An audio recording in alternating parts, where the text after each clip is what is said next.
My name is Nicole Chapman, and I have Stevens-Johnson syndrome.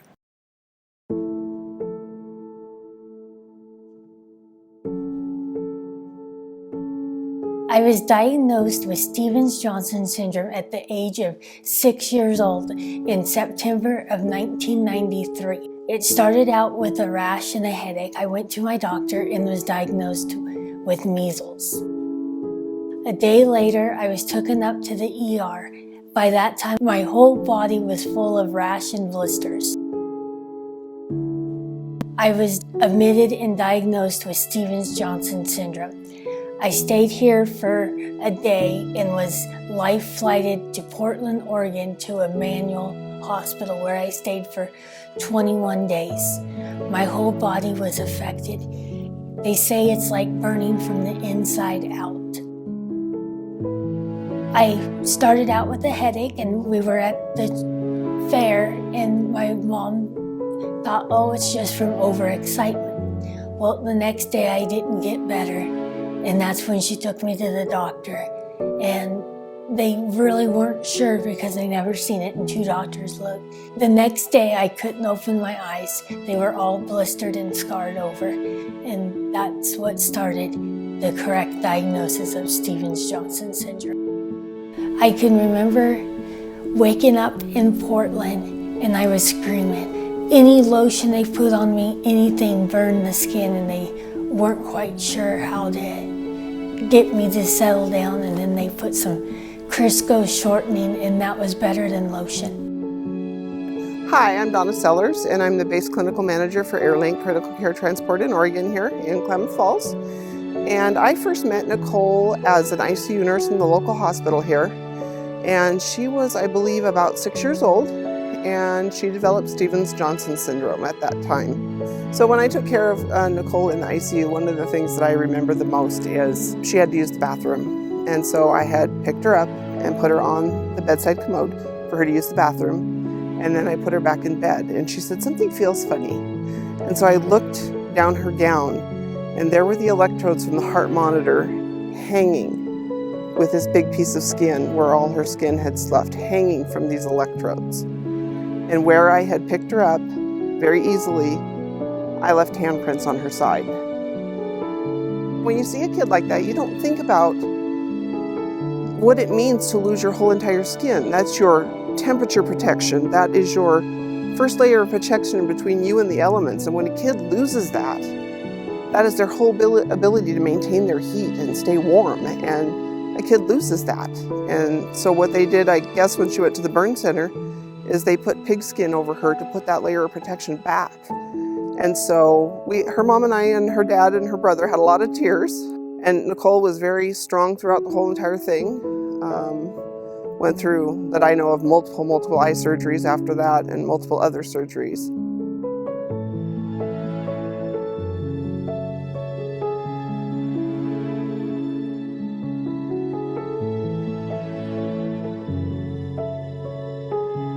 SJS Awareness Oregon has partnered up with AirLink. For every membership we sell, we get $10 back towards our organization.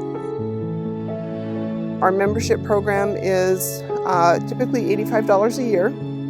That membership program is fed by over 3 million members. And all the money goes into a fund, and when flights occur, the balance that people's insurance doesn't cover is taken out of that fund. So it's people taking care of people.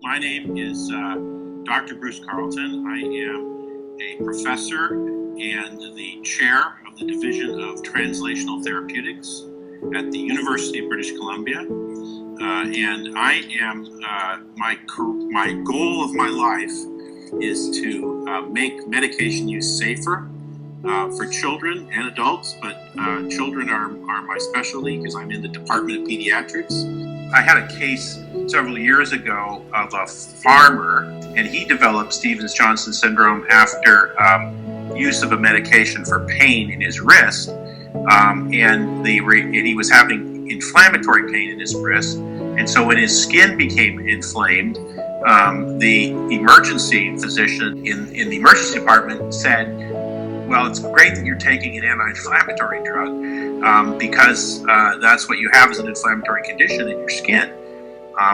Unfortunately, it was the drug that was causing the inflammatory condition.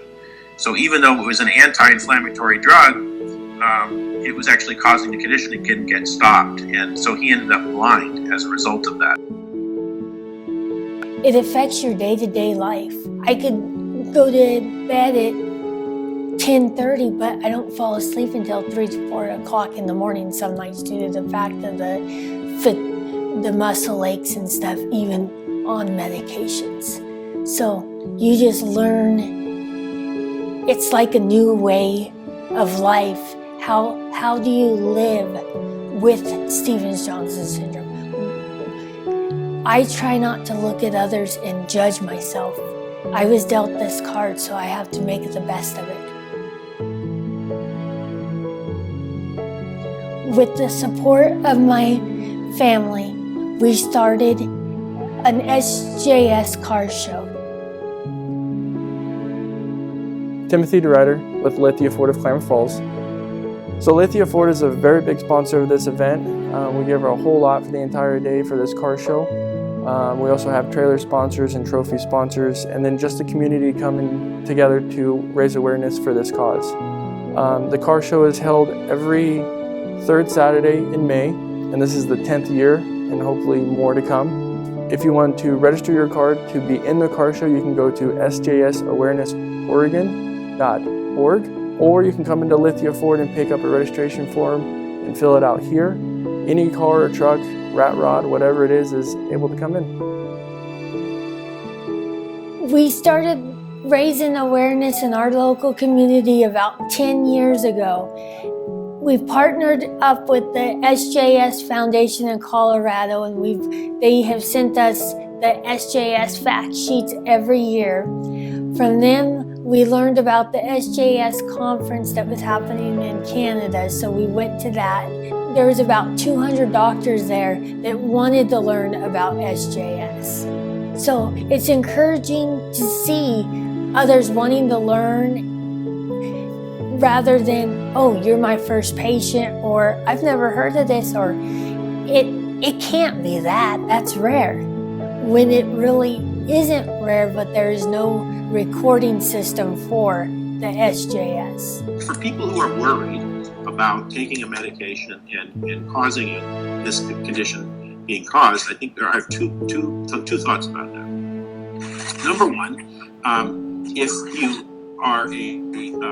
you are a survivor of SJS, your concern about medication use in the future is infinitesimally higher than any other patient group that I've ever run into, because they are so afraid of experiencing the same event with another medication. And so they have post-traumatic stress disorder in spades about the use of medication and what might occur.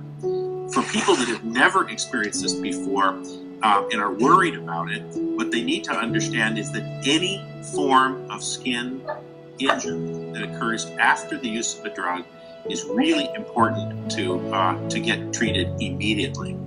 And that means any sort of blistering reaction, any sort of skin disruption that occurs. Drugs cause all sorts of skin problems. They cause itchy skin, they can cause hives, but it's when they often start at them and aren't recognized until the skin begins to fall off. These are actually Stevens-Johnson syndrome cases. When you donate to SJS Awareness Oregon, we use the funds to spread awareness locally and to do our projects. We also have donated some to SJS Research through Vanderbilt University. We've donated to their SJS Research Fund. With SJS, it has changed my life. I really don't know what my life would have been without SJS because I was so young that I really don't remember. I have decided to spread awareness to help me rather than ignore it. With ignoring it and just going to all the doctor's appointments, you really can't take your mind off of it. So I kind of used the SJS Awareness Oregon to be able to spread the awareness, to tell others, this is my story. She's an inspiration to the SJS Foundation and what SJS means. She's teaching people what SJS is about. And I don't ever remember anybody else doing that. It was all her. And her being able to share her story and share what it means to her and to still, I call it fighting SJS, throughout her lifetime is an inspiration to everybody.